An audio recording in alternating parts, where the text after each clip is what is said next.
कहते हैं कि देश में शासन और प्रशासन दो तरह की व्यवस्थाएं हैं। एक सरकार है, एक ब्यूरोक्रेसी है। और ब्यूरोक्रेसी मोटे तौर पर देश को चलाती है। कुछ ऐसे ब्यूरोक्रेट्स रहे हैं जिन्होंने अपने काम काज से एक मिसाल गढ़ी।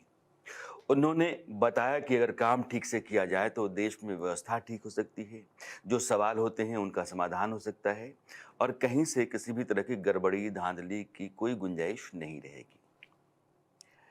ऐसे एक ब्यूरोक्रेट रहे हैं अनिल स्वरूप साहब। जब आप कोल सेक्रेटरी हुए तो देश में कोयला 2 दिनों के लिए बचा हुआ था। पावर प्लांट्स बंद हो जाएंगे ऐसा कहा जाने लगा था और आपने जिम्मा संभाला। उसके बाद देश में कोयलों को लेकर के संकट जो था वो खत्म हो गया और स्थितियां धीरे धीरे अनुकूल हो गई। इस तरह के बहुत सारे काम रहे हैं आपके, बहुत सारी ऐसी घटनाएं हैं जिनके जरिए हिंदुस्तान की ब्यूरोक्रेसी और हिंदुस्तान की सरकार और इन दोनों के बीच में जो देश है उसके अंदर जो सवाल संकट हैं उनको समझना आसान हो सकता है। आज अनिल स्वरूप साहब हमारे साथ हैं, आपका बहुत बहुत स्वागत है। ऐसा क्या किया आपने कि भारत के 26 पावर प्लांट्स के पास 2 दिनों का कोयला था और आपके कोल सेक्रेटरी बनने के बाद वो संकट खत्म हो गया? इसका क्रेडिट मेरे को लेना उचित नहीं होगा। मेरे पास एक इतनी अच्छी टीम थी जिसको मैं मजाक में कहता था कि कोई काम दे दीजिए उसके साथ हम करा लेंगे। बढ़िया टीम थी, मुझे बहुत अच्छा सपोर्ट मिला ऊपर से और मुझे वो फ्रीडम मिला कि जो मैं चाहता था वो कर सकता था। लेकिन इसका प्रमुख कारण ये था कि आदतन मैंने प्रयास किया, ये समझने की कोशिश की कि अगर कोई समस्या है तो क्यों है, वाई। कोई प्रॉब्लम का वाई अगर हम समझ लेंगे तो शायद समाधान हो सकेगा। सामान्य रूप से कभी कभी हम ये करते हैं कि हम उसकी गहराई तक नहीं जाते देखने की, समस्या की गहराई क्या। जैसे कोयला का आपने क्योंकि उदाहरण लिया, कोयला का बताना चाहूंगा। ये विडंबना है कि जिस देश में 300 बिलियन टन यानी 300 बिलियन टन के कोल का हमारा है पोटेंशियल और हमारा रिक्वायरमेंट 1 बिलियन टन, फिर भी कोयले की कमी। अच्छा, ये है विडंबना। देखिए, और डिमांड है, सप्लाई भी है, लेकिन वो मिलान नहीं हो पा रहा। तो फिर हम अगले स्तर पर गए जानकारी करने के लिए कि ऐसा क्यों है। जब हमारे पास इतना कोयला है और डिमांड इतनी कम है, फिर भी हम 25 से 30% इंपोर्ट कर रहे हैं, बड़ी क्राइसिस है। उसका कारण यह है कि कोयला जो हमारा है वो जमीन से निकाला जाता है और जमीन एक्वायर करना बड़ी दुरूह कार्य है, कठिन कार्य है। लैंड एक्विजिशन जो है बड़ा दुरूह कार्य है। दूसरा, ये जितना कोयला है वो फॉरेस्टेड एरिया में है, फॉरेस्ट है वहां पर, तो उसके लिए एनवायरमेंट एंड फॉरेस्ट क्लियरेंस चाहिए, वो बड़ा दुरूकार है। तीसरा, चूंकि ऐसे क्षेत्र में है कोयला ये, तो वहां से निकालने के लिए आपको रेलवे लाइन चाहिए, इवैक्यूएट करने के लिए। ये 3 प्रमुख, और भी समस्याएं, 3 प्रमुख समस्याएं थी। फिर इनको समझा, फिर उसके नेक्स्ट लेवल पे गए कि लैंड एक्विजिशन को कैसे संभाला जाए, कैसे सुधारा जाए। तो मुझे थोड़ी जानकारी पहले भी थी, लेकिन यहां आके और ज्यादा जानकारी हुई कि जितनी समस्या है वो राज्य स्तर की है। तो क्या हम राज्य को साथ चल के, उनके साथ बात करके, उनको बता के लैंड एक्विजिशन में प्रगति या गति ला सकते हैं? तो आपको जानकर आश्चर्य होगा कि 2 साल के मेरे टेन्योर में एज कोल सेक्रेटरी मैंने एक भी मीटिंग दिल्ली में नहीं की स्टेट से। हर मीटिंग के लिए मैं स्टेट में जाता था, वहाँ के चीफ सेक्रेटरी के साथ बैठता था, वहाँ के सब जिलाधिकारी वीडियो कॉन्फ्रेंस पे होते थे क्योंकि जिलाधिकारी मेन इन्वॉल्व होते थे। तो एक तो ये स्टेप लिया। दूसरा, कोल के जो लैंड एक्वायर होता है वो लैंड एक्विजिशन एक्ट से थोड़ा भिन्न है। अच्छा, क्योंकि कोल के लैंड एक्विजिशन में आप जिस व्यक्ति का लैंड ले रहे हैं, जिसकी भूमि ले रहे हैं, उसके किसी एक वार्ड को आप नौकरी दे सकते हैं कोल इंडिया में। ये बात अगर हम पहुंचाएं लोगों तक तो आसानी हो जाती है। तो ये बात हमने पहुंचाई थ्रू कम्युनिकेशन प्लान। मुझे स्मरण है एक बार मैं गांव में गया तो गांव के कुछ लोग आए हमारे पास पूछने के लिए कि साहब कब ले रहे हैं हमारा लैंड। देखिए, बिल्कुल स्थिति परिवर्तित हो जाती है अगर आप सही प्रकार से अपनी बात प्रस्तुत करें। इसी तरह एनवायरनमेंट फॉरेस्ट क्लियरेंस के लिए, क्योंकि मैं प्रदेश में जाता था, वहां अधिकारियों से चर्चा करता था और सबसे बड़ी बात मैं ये कहता था कि जितना कार्य होगा उसका मुख्य लाभ राज्य सरकार को होगा, केंद्र सरकार को नहीं होगा। केंद्र सरकार में तो सिर्फ कोयला निकलेगा, उसकी रॉयल्टी तो पूरी स्टेट गवर्नमेंट को जानी है, एम्प्लॉयमेंट वहीं जनरेट होना है। तो एक बार एक वैल्यू प्रोपोजिशन अगर आप किसी भी व्यक्ति को बताएंगे तो आपकी बात मानेगा, अन्यथा क्यों मानेगा आपकी बात? और इसके लिए आपको जाना पड़ेगा उसके पास। तो इस प्रकार के कुछ कदम उठाए गए जिसके फलस्वरूप जहां एक और जब 2014 में आया था, जैसा आपने सही फरमाया, 24-25 प्लांट्स ऐसे थे बिल्कुल क्राइसिस में थे, 2016 में एक भी प्लांट क्राइसिस में नहीं था, और यहां तक स्थिति थी कि हम लोग सोच रहे थे कि बांग्लादेश कोल एक्सपोर्ट करें, क्योंकि रिकॉर्ड प्रोडक्शन हुआ था। देखिए 14-15 में वो प्रोडक्शन लगभग 34 मिलियन टन बढ़ा, और उस इंक्रीज प्रोडक्शन पे 15-16 में 44 मिलियन टन बढ़ा। तो एक रिकॉर्ड प्रोडक्शन हुआ, और जो समस्या थी ईश्वर की कृपा से और एक वंडरफुल टीम जो हमारे पास थी उसकी वजह से समाधान। मैंने सुना है कि पावर सेक्रेटरी, कोल सेक्रेटरी, यह सब प्रधानमंत्री नरेंद्र मोदी के साथ थे, और पावर का जो संकट था उसके लिए ठीकरा कोल सेक्रेटरी को फोड़ा जा रहा था। ये और आपके मेरी सामने आ पहली गया। बैठक थी माननीय प्रधानमंत्री जी के साथ। उसमें एक प्रेजेंटेशन किया गया, सचिव पावर ने किया, और 6-7 उन्होंने स्लाइड्स दिखाई, और उन सब में स्लाइड में कहा ये समस्या कोयले की वजह से समस्या। जब खत्म हो गई वो, तो प्रधानमंत्री तरफ मेरी तरफ मुखातिब हुए और उन्होंने कहा कि देखा आपने, आप कोल की समस्या का समाधान कर दीजिए, देश की आर्थिक स्थिति सुधर जाएगी। मुझे शब्द याद है उनके। तो मैंने कहा साहब मैं आपसे सहमत हूं, लेकिन शायद ये कहना ठीक नहीं होगा कि पावर सेक्टर की समस्त समस्याएं कोयले की वजह से। वो तुरंत मुझसे सहमत हुए, हाँ आप सही कह रहे हैं। और फिर वो पीयूष गोयल जी की तरफ घूमे, दोनों के मंत्री थे वो, उन्होंने कहा कि अनिल जी सही कह रहे हैं, आपको उसको कॉम्प्रिहेंसिवली देखना होगा। उस दिन मेरा सिक्का बन गया।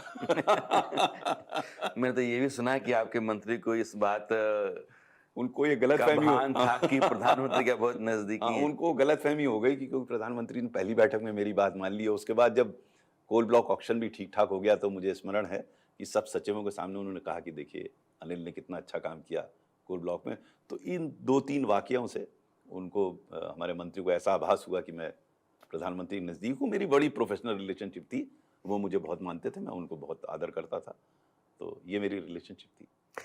कहा तो ये भी जाता है, मेरी एक जानकारी है कि ये जो आयुष्मान भारत की पूरी जो योजना है, ये अभी हालांकि वो जिम्मेदारी आपके पास नहीं थी, लेकिन मीटिंग में बुलाया गया और आपने आइडिया दिया, फ्लोट किया, और वो बात निकल गई जी, और एक बड़ी आइडिया योजना आ तो गई। एज सच मेरा नहीं था। मुझे याद है कि मैं उस समय सचिव शिक्षा, स्कूली शिक्षा होता था। तो मेरे पास फ़ोन आया पीएमओ से। तो जो प्रमुख सचिव थे उन्होंने मुझसे कहा कि अनिल तुम प्रधानमंत्री को स्वास्थ्य बीमा के बारे में, हेल्थ इंश्योरेंस के बारे में ब्रीफ कर दोगे? मेरा माथा ठनका, मैंने कहा साहब मैं तो शिक्षा सचिव हूँ। बोले नहीं, तुमने एक योजना चलाई थी, अच्छी चली थी, और हम लोग पिछले 3 साल से कोशिश कर रहे हैं और समझा नहीं पा रहे हैं उनको ठीक से कि क्यों आवश्यकता है इसकी। और वो थोड़ा नाराज़ हो जाते हैं कि भाई इंश्योरेंस कंपनी को क्यों लाना चाहते हैं आप लोग। तो मैंने कहा बट मेरा लोकस स्टैंडर्ड क्या है? तो बोले वो शाम को वो एक प्रस्तुतिकरण है प्रधानमंत्री के सामने बीमा योजना के बारे में, हेल्थ डिपार्टमेंट का, उसमें हम शिक्षा विभाग का भी रिव्यू रख देते हैं, तो तुम रहोगे, अगर तुमसे पूछते हैं तो तुम बता देना। मैं ठीक है साहब, चले गए शाम को वहाँ पर। तो स्वास्थ्य सचिव ने प्रस्तुतिकरण किया, बड़ा बढ़िया प्रस्तुतिकरण कि क्यों बीमा योजना लाई जाए। तो फिर थोड़ा अपसेट से लगे प्रधानमंत्री जी कि आप लोग क्यों बीमा कंपनियों की बात करते हैं। फिर मेरी तरफ घूमे, बोले आप रहे हैं, आपने देखा है, आपकी क्या राय है? तो मेरी राय वही थी जो स्वास्थ्य सचिव की थी। तो फिर मैं 15 मिनट करीब बोला, मैंने उसको जस्टिफाई किया पूरे, सुनते रहे एक टक मुझे। मतलब सामान्य रूप से लोगों को धारणा है कि प्रधानमंत्री बहुत बोलते हैं, बैठकों में बहुत कम बोलते हैं, लेकिन बोलते हैं बहुत सटीक बोलते हैं। तो जब मेरा प्रस्तुतिकरण समाप्त हो गया, मौखिक था पूरा, तो बोले हाँ आप सही कह रहे हैं। तो सबको समझ में नहीं आया कि एकदम कैसे ये परिवर्तित हो गया। अब ये तो वही जाने कैसे परिवर्तन। मैंने थोड़ा जस्टिफाई करने की कोशिश की थी कि क्यों आवश्यक है बीमा कंपनियों का। जी। तो जब मैं बाहर निकल रहा था तो संयुक्त सचिव प्रधानमंत्री मुझसे बोले कि सर आपको तो पता था नाराज हो जाते हैं, फिर भी आपने वही बात कह दी। तो मैंने कहा यार देखो, मुझे ना इनसे अभी कुछ चाहिए, ना रिटायरमेंट के बाद कुछ चाहिए। जो मैंने ठीक समझा बता दिया, बाकी इनकी मर्जी, जो चाहे वो करें। आधार को लेकर के भी सरकार सुप्रीम कोर्ट में फंसी हुई थी, मामला चल रहा था, और आधार पर भी असमंजस की स्थिति सरकार के पास। नहीं, वो बड़ी आपने भी कोई सलाह दी? वो बड़ी विचित्र स्थिति थी। हम किसी और प्रकरण पे गए हुए थे, प्रधानमंत्री के पास चर्चा चल रही थी, उसी समय आधार का प्रकरण आ गया। कैसे आया मुझे स्मरण नहीं है, लेकिन आ गया। और समस्या यही थी कि सुप्रीम कोर्ट में बार बार इसमें जाना पड़ रहा था, और ये बात चल रही थी कि जो डेटा है आधार का, इसको कैसे सिक्योर किया जाए। तो फिर मैं बोल दिया वहाँ पर, मैंने कहा साहब ऐसा है, बड़ा आसान सा काम है कि आपको तो यूनिकनेस चाहिए ना, आपको कि एक व्यक्ति का विशिष्ट उसी का नंबर होना चाहिए, दूसरे के पास नहीं होना चाहिए। तो आप जो एग्जिस्टिंग नंबर है उस पर एक डमी नंबर क्रिएट कर दीजिए, और आधार उसका डेटा बैकएंड पे डाल दीजिए, सिक्योर कर दीजिए बिल्कुल एकदम। तो यूनिकनेस से आपको काम बन जाएगा, और बाकी आधार का डेटा रिवील वो नहीं यूनिक होगा। आईडी हो जाएगा। तो वही फिर बाद में मुझे बताया कि वो व्यवस्था अब चल रही है। प्रधानमंत्री नरेंद्र मोदी बाकी प्रधानमंत्रियों से, क्योंकि लंबा अरसा हुआ है आपका ब्यूरोक्रेसी में, कितने अलग हैं और कैसे? प्रधानमंत्री बिल्कुल अलग हैं। देखिए, जब शुरू में मेरा से जब मैं कोयला सचिव के रूप में जब इनसे इंटरेक्ट करता था, तो मुझे लगता था कि देश को ऐसा ही नेता चाहिए, बिल्कुल एकदम डिसाइसिव। अगर उनके दिमाग में बात बैठ गई तो फिर वो अंत तक ले जाएंगे उसे कराने के लिए। बस समझाना वो ठीक भी है, आप बिना समझाए तो करेंगे नहीं कार्य। और बड़े शार्प थे और उनको ग्राउंड से उनको सब पता रहता था। हम अपनी बात चाहे दिल्ली में बैठ कर कुछ करें, उनको ग्राउंड रियलिटी पता रहती थी। और जैसा मैंने आपको शुरू में बताया, वो बैठकों में खुद बहुत नहीं बोलते थे, लेकिन बड़े परसेप्टिव थे, एकदम कैच कर लेते थे पॉइंट को और फिर प्रश्न करते थे, फिर आपको उसको बताना पड़ता था। एक तो ये था। दूसरा, शुरू में कम से कम शुरू के 2-2.5 वर्षों में वो लोगों को एनकरेज करते थे अपनी बात करने के लिए, बोलने को कहते थे। और उसमें आप क्रिटिकल भी हो सकते हैं, डिफरेंट व्यू भी कह सकते हैं, और बड़ा मतलब जो एक लीडर का होना चाहिए, मेरे हिसाब से जो आइडियल लीडर था, मैंने उनको पाया उनमें कि वो निर्णय लेने की उनकी क्षमता थी, निर्णय वो लेते थे, बड़ा डिटेल में जाते थे, समझ के निर्णय लेते थे, ये सब चीज़ें थी।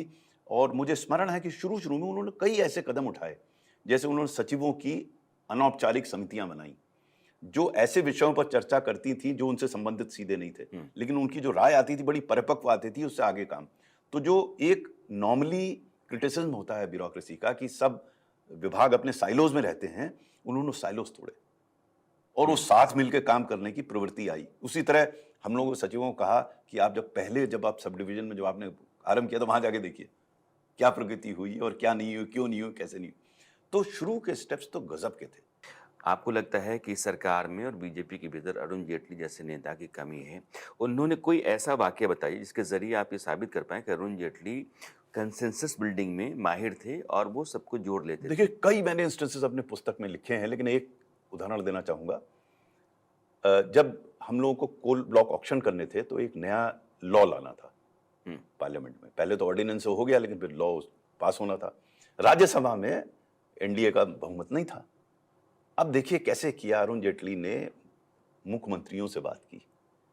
मुझे एक वाकया तो बिल्कुल स्पष्ट है कि संडे का दिन था, बहुत मुझे छुट्टी उट्टी ज़्यादा मिलती नहीं थी उस समय, मैं वैसे ही अपने परिवार के साथ जा रहा था, गुड़गांव जा रहा था। मुझे फ़ोन आया कि अरुण जेटली जी आपको अपने घर पे याद कर रहे हैं।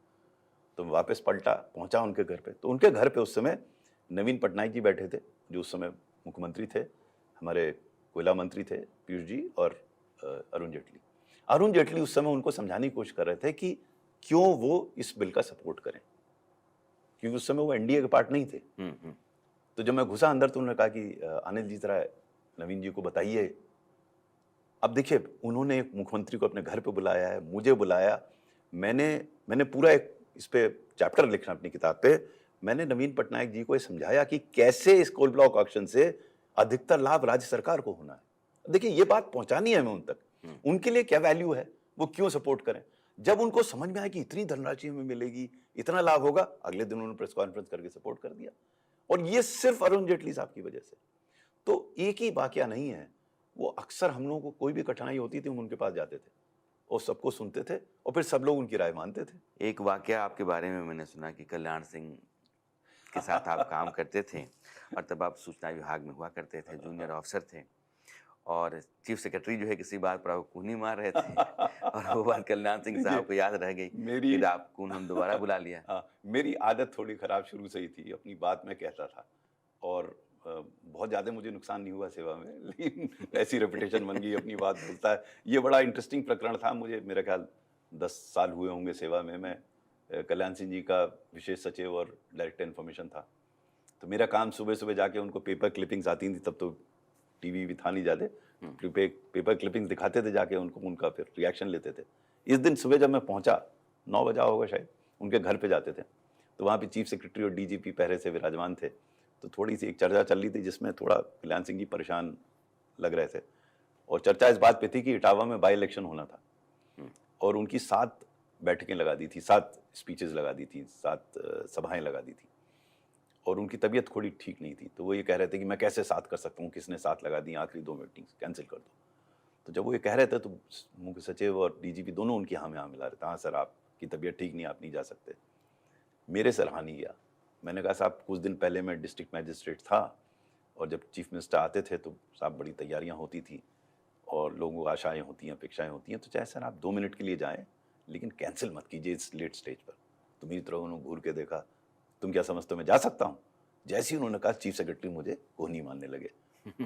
तो मैं चुप नहीं हुआ, मैंने कहा कि साहब मैंने तो आपको अपनी राय दी है, बाकी आप निर्णय ले लें। चीफ सेक्रेटरी और जोर को मुझे मानने लगे। उसके बाद फिर 10 सेकंड कोई नहीं बोला। 10 सेकंड बाद मुख्यमंत्री मेरी तरफ घूमे, कहते हैं हाँ अनिल जी आप सही कह रहे हैं, मुझे जाना चाहिए। जैसे ही उन्होंने कहा मुख्य सचिव ने हाथ नीचे कर बोला हाँ सर बिल्कुल सही कह रहा है। तो मैं तो भूल गया था इस वाक्य को। जब कल्याण सिंह जी दोबारा चीफ मिनिस्टर बने तो उनका फोन आया मेरे पास कि तुम मिलने नहीं आए मुझसे। मैंने साहब आप, मैंने सोचा आप व्यस्त होंगे, अभी अपने ओथ लिए है, नहीं तुम आ जाओ। मैं चला गया उनसे मिलने। कमरे में घुसा तो मुझसे कहते हैं मैं तुम्हें अपना सचिव बनाना चाहता हूँ। तब तक मेरा प्रमोशन हो गया था। मैंने कहा ठीक है सर। बोले पूछोगे नहीं क्यों बनाना चाहता हूँ? मैंने कहा साहब आपने सोच समझ के निर्णय लिया होगा। बोले नहीं बैठो बताता हूँ। बैठ गया।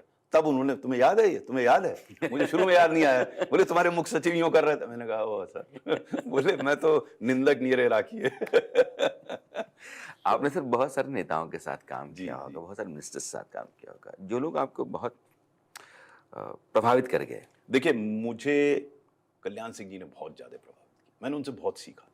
मुझे विश्वास नहीं होता। देखिए मेरी कुछ गलतफहमियां थी नेताओं के बारे में। मैं समझता था सब नेता बेईमान हैं, सब गड़बड़ करते हैं, देश की समस्या उन्हीं की वजह से, सब मेरे धारणा थी, ये गलत धारणा थी। और वो उस पर पूरा सही, जब मैंने कल्याण सिंह के साथ काम किया तो मुझे समझ में आया, ऐसा भी नेता हो सकता है। कम से कम जो उनका पहला टेन्योर था एब्सोल्युटली अबव बोर्ड। मतलब गलती ना वो करते थे ना करने देते थे किसी को। यानी कितने प्रकरण मैंने अपने पुस्तक में लिखे हैं, एनकाउंटर्स विद पॉलिटिशियन, करने नहीं देते थे। फिर उसके बाद हर किस्म के नेता मिले, गुड बैड अगली। फिर जब मैं दिल्ली में आया तो यहाँ बड़े अच्छे मुझे नेताओं के साथ काम करने का मौका मिला। मैंने ऑस्कर फर्नांडिस जी के साथ काम किया। इतना मुझे कभी विश्वास ही नहीं होता था, ये आदमी रात को 11 बजे मुस्कुरा रहा है, लगे हुए काम करने, कभी नेवर लॉस्ट हिज टेम्पर और हमेशा पॉजिटिव। फिर उसके बाद मल्लिकार्जुन खड़गे साहब से साथ काम किया। इतना डाउन टू अर्थ, इतने सिंपल आदमी, इस लेवल पे पहुंच के इतने सिंपल, मैंने उनसे सिंप्लिसिटी सीखी। फिर मेरी प्रकाश जावड़ेकर साहब के साथ रहा मैं। वो हमेशा मुस्कुराते रहते। हम लोग क्राइसिस पे क्राइसिस आती थी, हम लोग उसको सॉर्ट आउट कर लेते। सीबीएसई भी क्राइसिस आई थी और इतने जानकार, इतने पॉजिटिव। तो मेरा सौभाग्य था कि अच्छे, बहुत अच्छे नेताओं से मैंने काम किया। कुछ गड़बड़ भी थे। एक हमारे, मुझे याद है एक मिनिस्टर थे यूपी में, उनको 25% कहते थे, 25% ले लेते थे हर चीज में। तो हर किस्म के नेता थे। मैं अक्सर ये कहता हूँ भाई, जैसे हम आप हैं वैसे ही वो भी हैं। हमारे यहाँ भी अच्छे बुरे खराब ब्यूरोक्रेट्स हैं, वैसे ही नेता भी हैं। उनकी अपनी सीमाएं हैं, समस्याएं हैं। मुझे तो देखना है मैं क्या कर सकता हूँ, मैं क्या उनसे कैसे इंटरेक्ट करूँ। प्रधानमंत्री नरेंद्र मोदी के साथ जो आपका अनुभव रहा है और जिस तरीके से आपने उनको देखा है, जाना है, इन ब्रीफ अगर आप कहना चाहें प्रधानमंत्री के बारे में तो क्या कहेंगे? देखिए he is one of the finest leaders that India has had and India is fortunate to have that leader. But मुझे कभी कभी ये लगता है कि वो कुछ चीजें मुझे उनकी समझ में नहीं आती। जैसे उन्हें टेक्नोलॉजी बड़ी पसंद है, मुझसे अक्सर कहते थे, पूछते थे, लेकिन पीएमओ वो टेक्नोलॉजी का उपयोग नहीं करते। यानी कि फाइलें वो क्यों नहीं डिजिटाइज मंगाते हैं, मुझे कारण नहीं पता। जो कंसेंसस बिल्डिंग अरुण जेटली की साइड के टाइम पे थी, वो क्यों नहीं कंटिन्यू हुआ कंसेंसस बिल्डिंग? उससे लाभ पूरे देश को हो रहा है।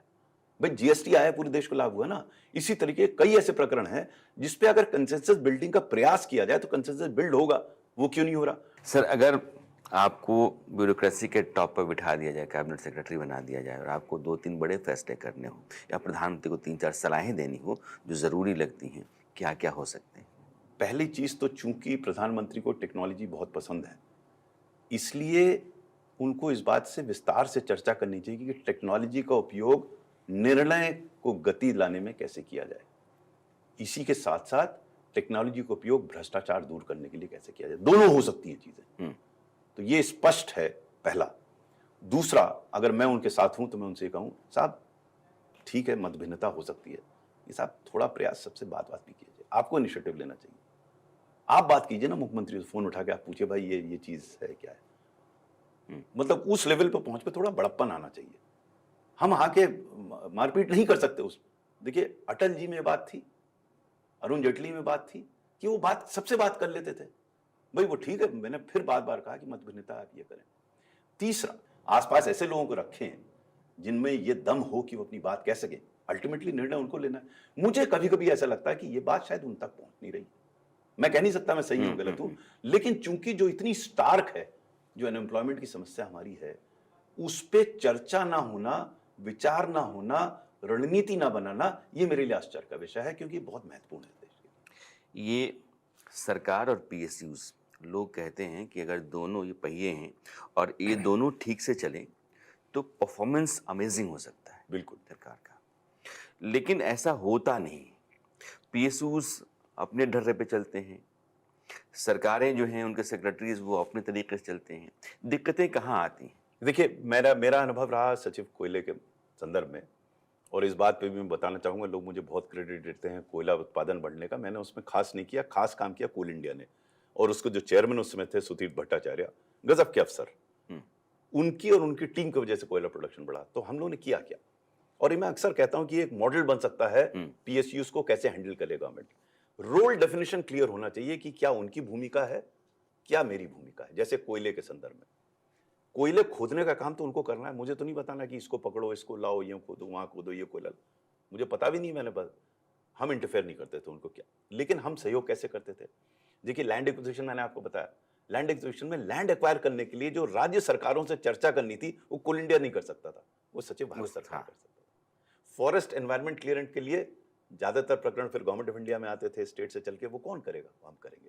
तो हमने डिस्ट्रीब्यूट कर लिया वर्क कि जो आप नहीं कर सकते वो हम करेंगे, और जो आपको करना है आप कीजिए, काम बन गया। सिर्फ इतना ही करना और कुछ नहीं करना। दूसरा, हमें बॉस नहीं करना चाहिए पीएसयू के ऊपर, हमें उनको एक इंडिपेंडेंट इकाई मान के हमें एक फैसिलिटेटर की भूमिका अदा करनी है। सरकार को, सरकार चढ़ के बैठेगी तो आउटपुट नहीं मिलेगा। उदाहरण के तौर पर, डायरेक्टर्स की जितनी नियुक्ति होती है पीएसयूज में वो सरकार करती है। तो मेरा सचिव के रूप में काम था कि इंश्योर करूं उनको डायरेक्टर टाइम से मिल जाए। अब ये काम वो खुद नहीं कर सकते।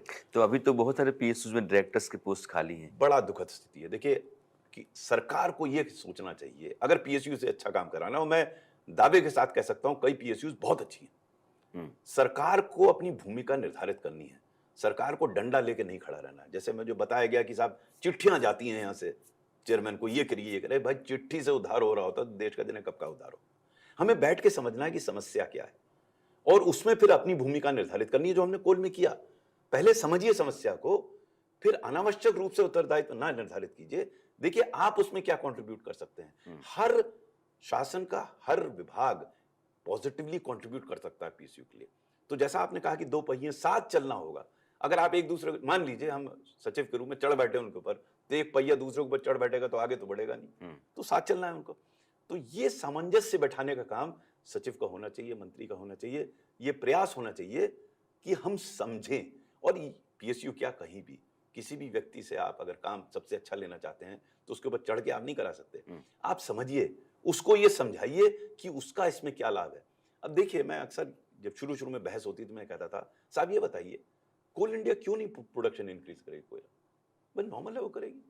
कोई भी व्यक्ति वहां बैठेगा, चेयरमैन, एमडी, वो अपनी ख्याति के लिए कोल प्रोडक्शन बढ़ाना ही चाहेगा। तो हम इस बात पे क्यों उससे बार बार प्रश्न करते हैं, बढ़ाओ बढ़ाओ। हम ये क्यों नहीं जानने की कोशिश करते कि भाई क्यों नहीं हो पा रहा, क्या हम तुम्हारा कुछ सहयोग कर सकते हैं। ये पूरा डिफरेंट है। शुरू में लोगों को नहीं समझ में आता था कि साहब मैं तो फैसिलिटेटर की भूमिका अदा कर रहा हूं, मैं, मुझ पे क्या अधिकार है, हम डंडा लेके उस पर चढ़ेंगे और चिट्ठी खूब क्लिष्ट भाषा में और कठोर भाषा में उसको भेजें। नहीं, हम समझें उसको। देखिए होता क्या है, हम जब चयनित करते हैं किसी व्यक्ति को, उस समय विशेष ध्यान दें कि सही व्यक्ति को वहां बैठा रहे हैं। और ये हम लोगों ने प्रयास किया कि देश में अच्छे अफसरों में से सबसे एक अच्छा अफसर सुधीर भट्टाचार्य थे, उनको ले आए। अब एक बार उनको ले आए तो हम रोज उनको थोड़ी ना समझाएंगे क्या करना है, या तो हम दूसरे को लाएं। फिर उस व्यक्ति को जिस पे आपने विश्वास से आप लाए हैं, उसका विश्वास बनाए रखना है, उसका सहयोग करना है, बिल्कुल काम होगा। मेरा तो अनुभव 38 साल का अनुभव। ज्वाइंट सेक्रेटरीज बहुत ही काबिल लोगों को चुना था। देखिए मेरा सौभाग्य है, देखिए ये तो ऊपर वाला करता है, सौभाग्य है। मेरे साथ इतने गजब के ज्वाइंट सेक्रेटरीज थे। देखिए हम तो मजाक में कहते थे कि हमें कश्मीर की समस्या दे दो, हम समाधान कर देंगे। इतनी बढ़िया टीम थी हमारी। और देखिए अगेन मैं बार बार इस चीज को कहता हूँ, क्रेडिट मुझे जाता है कोयले का। ये सब इन लोगों ने मेहनत पूरी इन्होंने की है भाई। जो हमारे ज्वाइंट सेक्रेटरी विवेक भारद्वाज थे, जो इसके रियल अथॉरिटी थे, जिन्होंने सब उन्होंने डिटेल काम उन्होंने किया। उसके बाद अजय भल्ला थे जो आज गृह सचिव हैं। इतने बढ़िया बढ़िया अफसर थे, शैलेश थे हमारे साथ, एक से एक बढ़िया, राजेश सिन्हा। मैं मजाक नहीं कर रहा, मैं कह रहा हूँ ऐसी टीम मिल जाए तो कोई भी काम संभव है। लेकिन मुझे पता चला कि जब आप सेक्रेटरी कोल थे तो पीएमओ में नृपेंद्र मिश्रा साहब ने कहा कि एक निगरानी समिति बना दी जाए विनोद राय की अगुवाई में, तो आप बिफर गए। शुरू में देखिए मैं नया कोल सचिव बना था तो उस समय समस्याएं तो बहुत थी, हर का अपना नजरिया होता है। उनका नजरिया ये था कि भाई ये नया है, ये कोई सीनियर कमेटी रहे, लेकिन मेरा कार्य करने का तरीका अलग है। मेरा ये मानना है कि आप मुझे अगर दायित्व दे रहे हैं तो उसका उत्तरदायित्व भी मुझे दीजिए, मुझे काम करने दीजिए। आप मेरे ऊपर एक और समिति बैठा देंगे या कमेटी बैठा देंगे तो मैं काम नहीं कर पाऊंगा। तो मैंने अपना रिजर्वेशन वहां बताया कि साहब देखिए ऐसा है कि अगर मैं सचिव हूं तो मैं ही कराऊंगा ये कोल ब्लॉक ऑक्शन, कोई समिति मिति की आवश्यकता मैं नहीं समझता। फिर मैंने कराया अपने हिसाब से ऑक्शन। अनिल जी, सरकार और नौकरशाही ये दोनों काम कर रही हैं, दोनों असरदार हैं, ये महसूस हो, इसके लिए पॉलिसी ज़रूरी है या इक़बाल? देखिए पॉलिसी तो अपनी जगह पर है, लेकिन जो प्रशासन चलता है वो इकबाल से चलता है। लोगों को कितना विश्वास है उस व्यक्ति पर, उस संस्था पर। जब वो विश्वास खत्म हो जाए तो कोई भी लॉ उसे नहीं बचा सकता। और ये विश्वास बनता है आपके एक्शन से। अगर वो कंसिस्टेंसी है अच्छे एक्शन पे, ऑनेस्ट एक्शन पे, तो लोग आपको उसी प्रकार से समझने लगेंगे और फिर बहुत आप कुछ करने की जरूरत नहीं है, लोग अपने आप उस हिसाब से काम करेंगे।